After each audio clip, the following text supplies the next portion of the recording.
Mga law experts nagbabala ng constitutional crisis kung hindi manunumpa si Senador Noynoy Aquino kay incoming Chief Justice Renato Corona. Mayor Jedjo Marbina ay llamado rin laban kay Senador Mar Rojas base sa TV5 SWS exit poll.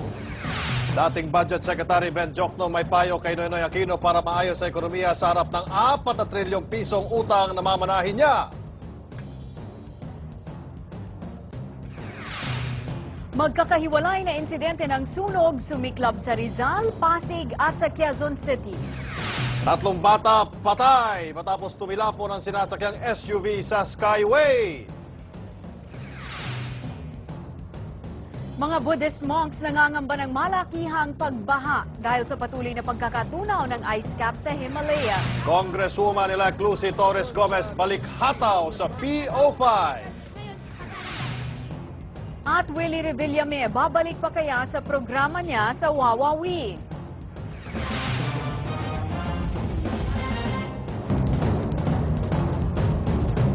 Magandang hapon, ako si Cherry Mercado. Ako si Jovi Francisco. At ako po naman si Martin Andanar, itong Aksyon Weekend.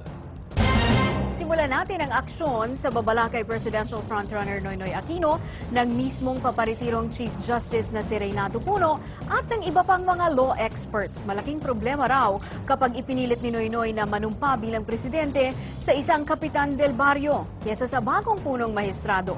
Yan ang report ni Andrea Bautista. Dati nang sinabi ni President-elect Noynoy Aquino, mas gugustuhin na lang daw niya na sa isang barangay captain siya manumpa kung manalong pangulo, kaysa kay incoming Chief Justice Renato Corona.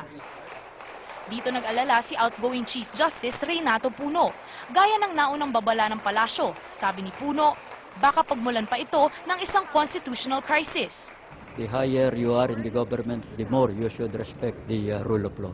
The rule of law is the glue that unites our society.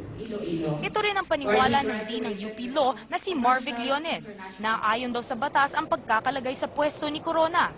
Ito'y kahit isa pa si Leonen sa mga kumontra sa desisyon ng Korte Suprema. Nabigyan ng karapatan si Pangulong Arroyo na mag-appoint ng Chief Justice na papalit kay Puno. Hindi na siya si Noynoy bilang Noynoy, siya si Noynoy bilang presidente. The symbolism would be that the president takes the oath to another branch of government, and this is to the Chief Justice and the Judiciary, para manumpa siya, i-preserve niya ang Constitution natin.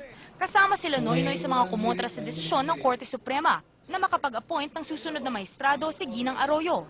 Pero matapos may ibasura ang petisyon, inanunsyo ng palasyo ang appointment ni Corona bilang susunod na Chief Justice noong Miyerkules. Si Noynoy na mismo ang nagsabi, gusto niyang pag-isahin ang mga Pilipino. Pero ang tanong, paano kaya niya ito magagawa kung siya mismo ay hindi pa sigurado kung makikiisa siya sa mga sangay ng kanyang gobyerno? Andrea Bautista, News 5.